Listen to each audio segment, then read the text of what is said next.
It is Tuesday, April 12th, 2022. And no, that is not Chris Rose. That is my guy, Joez McFly, stepping in for C Rose, who is still on vacation. We got to work, bro. It's baseball Yes. season. What are you doing, Joez? What's up, dude? How are you? Well, he's the hardest working man in the business, so he deserves some time. So, my blitzball brother, enjoy your time. So, I'm doing great. I'm happy to be here, and I'm excited to be here and talking some baseball. And as you can see, I might be partial to a certain team, so we'll see.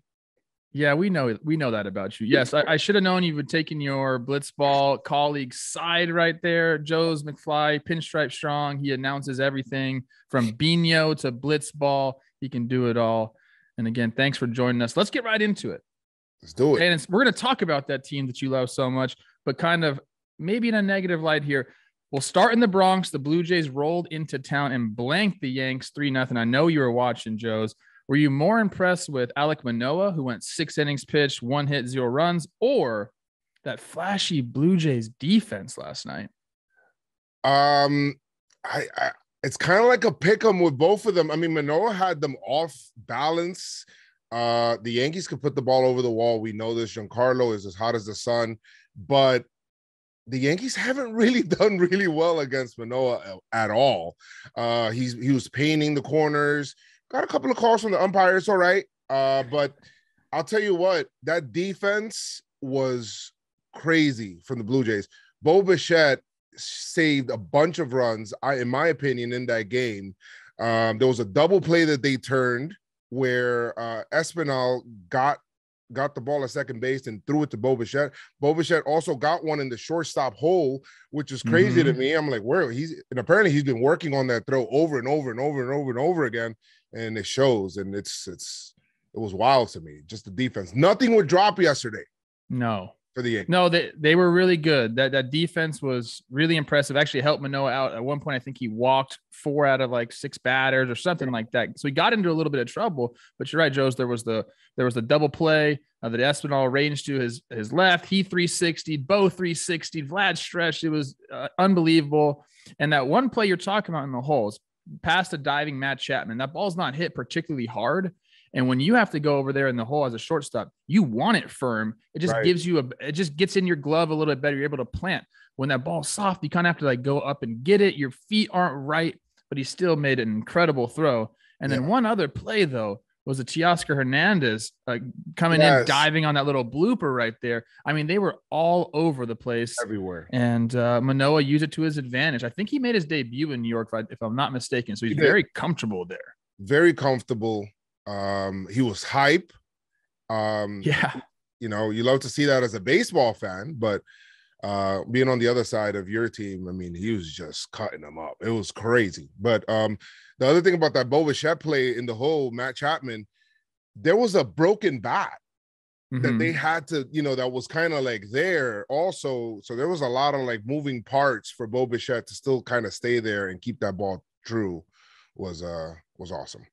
Yeah. So, we want to give a little bit of shine to Manoah. I mean, he's the guy that you want on your team. Like, you may not like facing him, and you may hate him when you're playing against him, but dude, if that guy's on your team, he's a workhorse. He's a big boy, throwing strikes. And what he did last night, we got to mention this a little bit, started throwing the changeup a little bit more this year. Last year, he was basically fastball slider guy. He got Rizzo on a really good changeup. He says he's really feeling that pitch, and he's learning it from Gausman. So, we talk about this on this show from time to time. Sometimes these veterans, they come in, you want them to put up numbers, but if you got a guy like Gausman showing your young pitcher how to throw a changeup and that takes him to the next level, well, how much is that worth? That's awesome. That's that team aspect. That's what makes you a better overall team.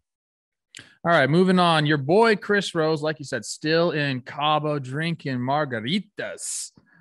His team, the Guardians, have a guy named Steven Kwan. We're going to say his name, Steven Kwan. People are pissed that we haven't been talking about this guy. They have been. Reasonably so. Hit the Kwan. Hit the Kwan, baby. I like that. Okay. Short King off to a hot start. He's 9 for, what does this say? 9 for 13 with 5 walks. Crazy.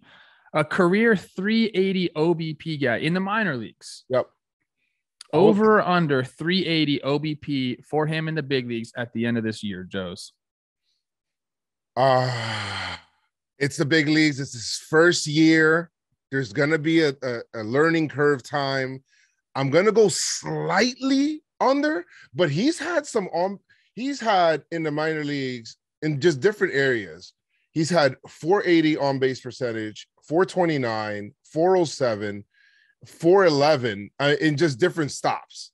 Mm-hmm. So I'm only doing it just because major league pitchers are good, but his thing is on base. And the fact that he's on all the time, I play fantasy baseball. I'm trying to pick him up in every league, but it's so hard to get him right now. But yeah, Stephen Kwan, man, that guy, we're going to forget about that error that he had yesterday in the field, but he's good and he's got speed to him. I love him. I love watching him hit.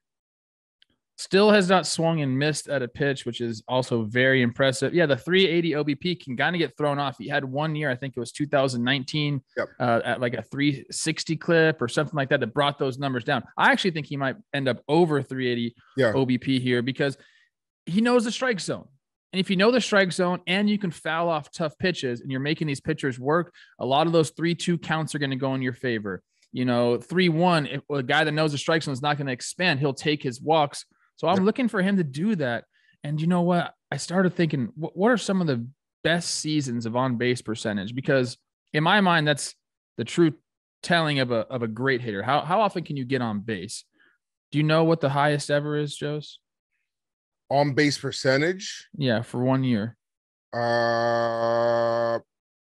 Is it Bonds? It is Barry Bonds. Joez, a 609 on base percentage. Insane. He's the best I've ever seen. He's crazy. The thing is that not only did he choke up on his bat and he was there, he was all up on the plate, but he just knew the zone. Like he was telling he made umpires question themselves. Like maybe that was a ball. That's true. Guess who number 2 was, Joez? Barry Bonds with a 582. So look, the guy, I mean, I can't even begin to tell you what that must feel like to be able to go up to the plate and say 60% of the time I'm going to get on base. I was half of that, bro. That's half of that. Crazy. Speaking of half of that, Chris Rose says sometimes his weight is up here and sometimes it's half of that. And because of that, he needs jeans that move with him. Have you heard of the MUGSY jeans, Joez? Have you gotten any yet?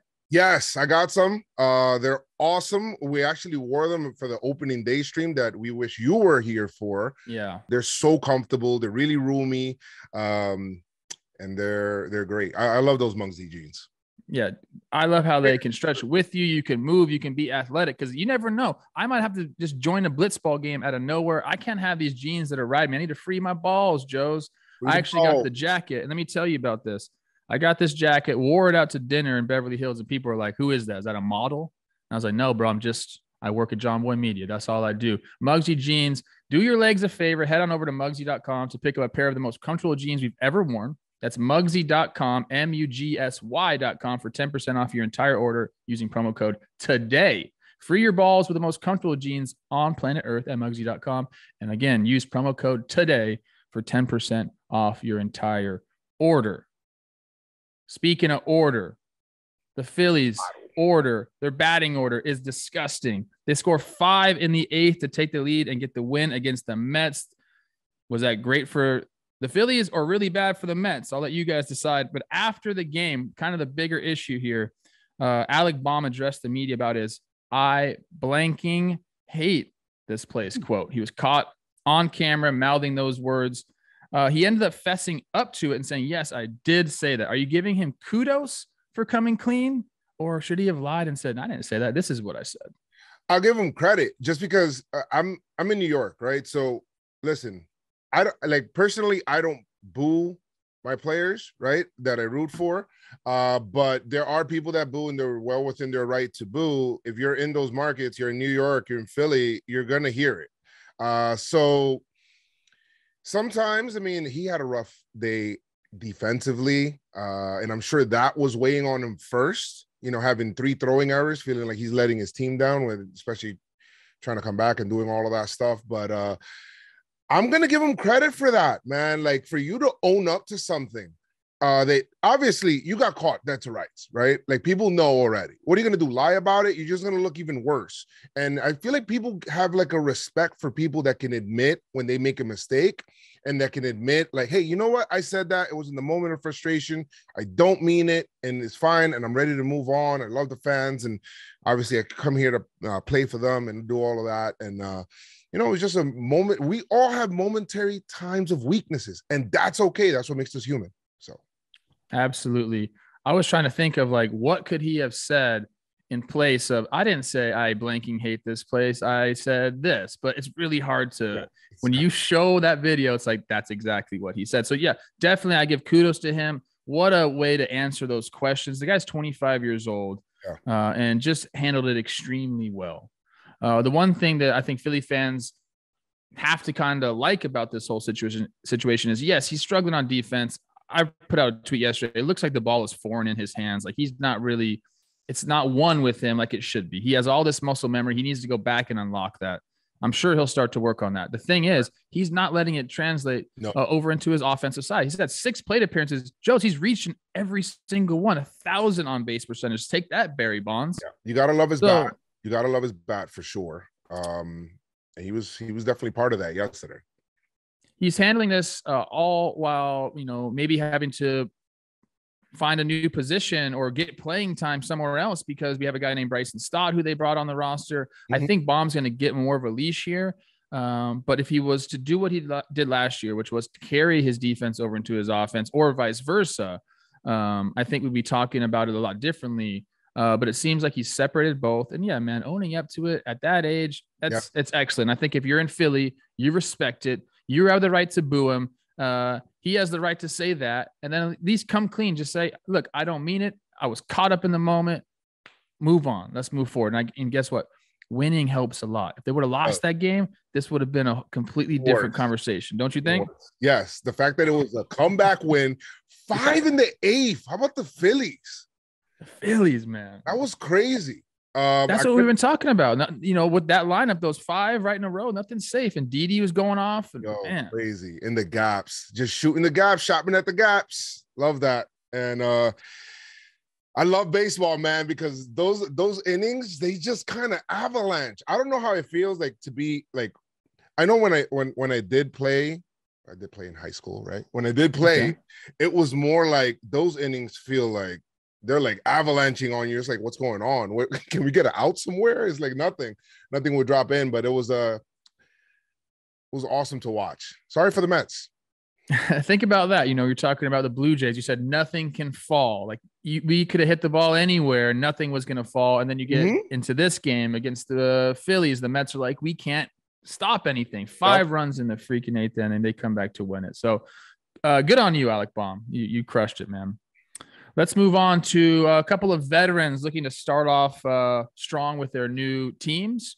Andrew Heaney, Chris Archer, the Twins are hosting the Dodgers in Minnesota. These guys are both kind of like reclamation projects. Yes. Heaney is this guy that, you know, the Dodgers think they can unlock something, that he has this untapped potential to miss bats. Chris Archer looking to come back from injury. He had thoracic outlet syndrome. He's looking to stabilize the Minnesota rotation. So my question to you, Joez, who throws more innings for the respective team this year? I'm going to go with Heaney. I think last year the Yankees found that we're thinking that same potential.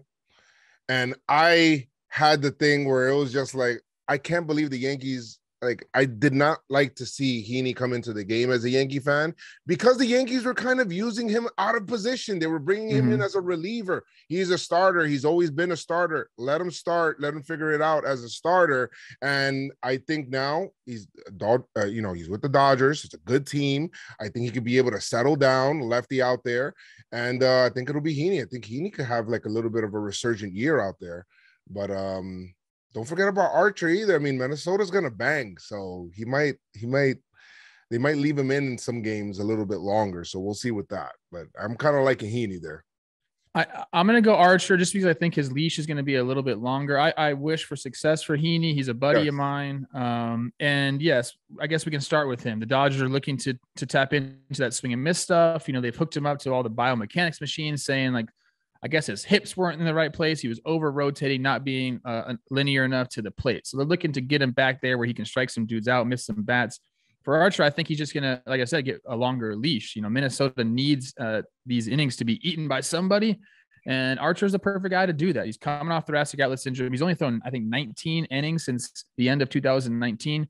So he's been hurt, but he's built his body up. If you watched him pitch in spring training, the velo was kind of there. And like typically with thoracic outlet syndrome, that the velo just kind of doesn't come back. But I think they've figured some things out with it. He's had enough time to rehab. The ball feels live coming out. I'm very curious to see how he does today, back in action in the big leagues in Minnesota. But I'm praying for like 130, 150 innings out of this guy this year. And if the Twins got that from Archer, I think they'd be thrilled. I think it'll be and that's the surgery that gets me a little, that puts me kind of like on the fence, right, about Archer. And I like Archer. I feel like he has some moxie on the mound. I like him. The thing about it is that Matt Harvey injury, right, where it feels like it kind of zaps a lot of your stuff, but the velocity was up. That's the main thing there. So let's see what happens there. I hope nothing but the best for Archer. Yeah, me too. What we like to do here, Joez, the end of the show, we like to end it on something light. Okay. Right. So let's talk about this guy, Brett Phillips. Brett Phillips. Yes. Last night he was being Brett Phillips. Comes in to pitch, I think 2 innings he had to get through, or at least the 8th and the 9th, a little bit of both. During his outing, which was spectacular, his windup is something else. He made an incredible catch over by the A's dugout, runs over, slides on his butt, ends on his back, and reaches out for a basket catch. Awesome play. My question to you is, do we need more of this position player shenanigans, or do we need that white flag, that mercy rule? Do you want to see more of Brett Phillips on the mound? More of Brett Phillips, yes. Mercy rule, no. I think you still got to play out the 9 innings. It is what it is. Like, you just got to figure it out.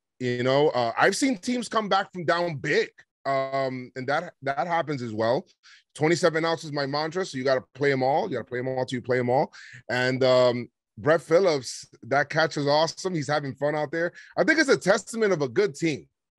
When you guys are getting blown out, the doors are getting blown out on your team, and you're a good team, so you're like, you know what, let's chalk it up. Let's have fun with this. I think that's cool for the kids to see too, where it's like, hey, we're all baseball players. Like Trevor used to pitch. Trevor used to pitch. You ever pitch on the mound in Major League? No. AAA was the only time I did. So, you want to get people out, you just don't want to hurt yourself. But that's the only thing. I don't think that you should go ahead and just wave the white flag. But I love seeing Brett Phillips out there having fun. So that would be dope to see some more. I'm torn on this one, okay? Because I think 2 things. If you're a team that crushes another team in the first game of the series, you just want to get in their bullpen. You want like that. Right. You did that. So you want to get into their bullpen. The problem is teams aren't doing that anymore. Teams aren't digging into their bullpen and then sending a guy out. Maybe that happens every once in a while, but more often they're just going to send these position players out. And it's a mockery of a game when the guys come in. There's no doubt about it. Yeah, it could be fun. Brett Phillips is going to make it fun. But I think at that point, I'm kind of in favor. If you're not going to throw a pitcher and you're not going to waste your bullpen, if the manager had to go out there and like wave a white flag or throw something, I think that would be incredible. And I don't know how often it would happen because it would be embarrassing, but I think that would be so embarrassing. I'd almost like it better than the position players pitching, because what's the difference, bro? What's the difference here? You can get guys hurt. You're already giving up the game if you're bringing in a position player. And I'll give you one more reason why I want that to happen. White flag. Because it'll ensure my place in history as the greatest hitter against position players pitching. If we get rid of position players pitching, I'm cemented, baby, forever. So maybe we'll make that happen. Get the white flag. Can you imagine? Can you imagine Aaron Boone walking out in the 7th inning of a game that they're losing 10-0 and waving the white flag? What would people in the stands do? They would be like, "What? Like that would be crazy." I would lose it a little bit. It's like, you give up on the team. Like it's I don't know. I don't know how the guys I think that the guys in the dugout would be like, all right, cool. Let's just get ready for tomorrow. We could just chalk this one up. It is what it is. Who's the Yankees position player they would pitch? I'm trying to think. I believe Rizzo. Rizzo. Oh, he's Rizzo's pitched. pitched. Oh man, that's pretty Yeah, funny. Rizzo. Okay, I want to see Marwin Gonzalez as well. Marwin would be a good one. I'm so torn on this because sometimes I do like seeing it, but also like the flag would be something else. You know what? The flag would bring some entertainment and some bragging rights stuff. If you face the team, it's like, hey, you guys waved the white flag on us like 3 times this year. Like, that would be good. Like tracking the white flag wave. I love it. I love it. Great for fans too. All right, that'll do it for today's episode of Baseball Today. Joez McFly, my guy, thank you very much for filling in. What do you got coming out on John Boy Media this week? This week, well, we're doing some stuff on JM Gaming, so we're doing gaming on that, doing some MLB The Show stuff, and we got Pinstripe Strong as well as I do the series recaps, and I do my live streams too. So the Yankees live streams, as I watch that on Twitch, and we end up live streaming those games and fun fan reactions while we're watching the game. Good watch cast. So that's what we're doing. So go check out Joez on all of his socials, on his Twitch. He's one of the real ones, guys. I'm being serious about that. We got Talking Baseball coming out. We did our series recap yesterday. We're doing our midweek episode right after this. We're going to be talking about a lot of stuff. We'll be back with Baseball Today. I think C Rose will be back in the chair tomorrow. I'll be done with my hosting duties, and I'll be happy about that. Special shout out to our producer, the one and only Dan Allen Rourke, Aaron Judge's #1 fan, for putting this all together. For Joez McFly and Dan, I am Trevor Plouffe. We will see you tomorrow on Baseball Today. See you guys.